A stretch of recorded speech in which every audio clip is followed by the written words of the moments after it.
Some towns are known for their ever-growing tourist spots and gorgeous sceneries, while others sometimes harbor a very dark history. Here's another 5 cold cases that still stun towns. Number 5. Pauline George was 50 years old, a mother to 2 children, and a friend to many. She was described as kind and a nice woman and a good mother to her children. Although she lived a seemingly happy life, somehow it ended in violence. On March 7, 1991, Pauline went to work, came home. She had a dinner with her boyfriend, who was a fireman. Her boyfriend arrived somewhere around 5 o'clock, but she didn't answer the door, and he became very concerned. After waiting for a minute, Pauline's boyfriend, Jack Lane, entered the house to find Pauline lying dead on the basement floor. Once he made this gruesome discovery, he called 911. Once the police arrived, they noted that there were multiple stab wounds and multiple defensive wounds, indicating that she fought for her life. No murder weapon was found, but neighbors had reported seeing an older model light green pickup truck back into Pauline's driveway around 3 p.m. that day. Unfortunately, with the lack of evidence, the case went cold. Number 4. 17-year-old Chandra May lived with her mother and father and adopted brother. She lived in an area called Pea Ridge that was located off Highway 35. On February 4th, 1986, Chandra had attended her school classes in the morning. At around 6 p.m., she clocked into work at McDonald's. At 7:24 p.m., Chandra had clocked out due to the slow customer traffic, but she stayed around for a while, hoping business would speed up. Around 7:40 p.m., she gave up and decided to leave. She called her mother using the restaurant phone, telling her she was on her way home. Sadly, Chandra would never arrive there. Back at home, Chandra's mother, Janelle, became increasingly worried because her daughter hadn't arrived yet. Richard, Chandra's father, called and listened to his wife's concerns. He then suggested sending Chandra's uncle on the route to see if she had car trouble. When Janelle opened the front door of the house, she spotted Chandra's vehicle sitting along the road less than 100 yards away. When checking the vehicle, there was no sign of Chandra. Everything seemed untouched. The driver's door, which was left ajar, was the only thing strange other than Chandra not being there. The police finally arrived, but it was never treated like a crime scene. In fact, no one preserved footprints, tire tracks, or dusted for fingerprints. Also, the family moved the car from the original spot. On February 26, 1986, Chandra's birthday, an off-duty fireman seen something suspicious floating in the Baker's Creek. The firemen alerted the authorities. When they arrived, they fished out the black garbage bag. That's when they saw the lifeless remains of Chandra May. Once they collected her remains, they did an autopsy. The examiner said that she was bound and gagged. They also believed the cause of death was strangulation and that she may have been sexually assaulted. Since most of the evidence was contaminated and all the leads that they followed came up empty, the case inevitably went cold. Number 3. Angela Barrington was a 27-year-old married mother of 1 from Vicksburg, Mississippi. She was a big fan of NASCAR, baking, going fishing with her daughter, Ginger, and working in her yard. Her family did know she had struggled with drugs since she was a teenager, and likely knew a lot of shady characters.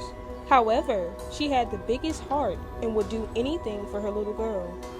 On November 24th, 2004, the day before Thanksgiving, Angela was preparing dinner when her grandparents came by to double check that she was still attending Thanksgiving dinner at their house.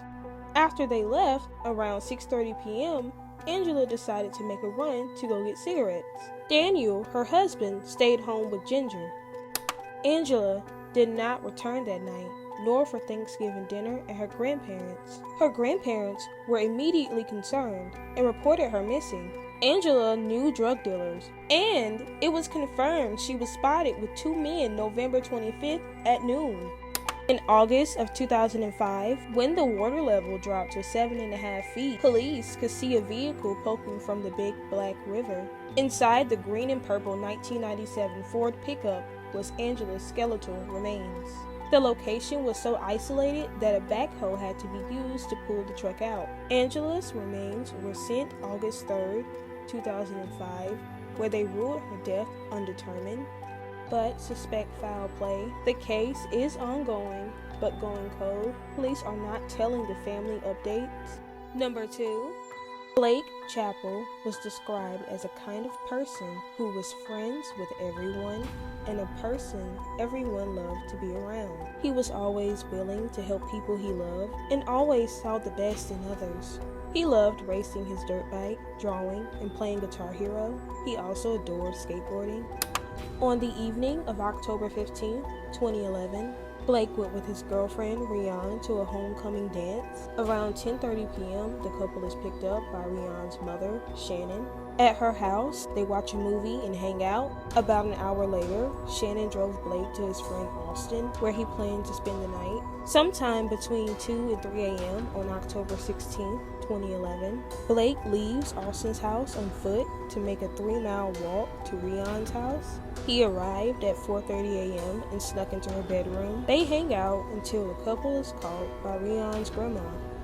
After sneaking out again, it's 5 a.m.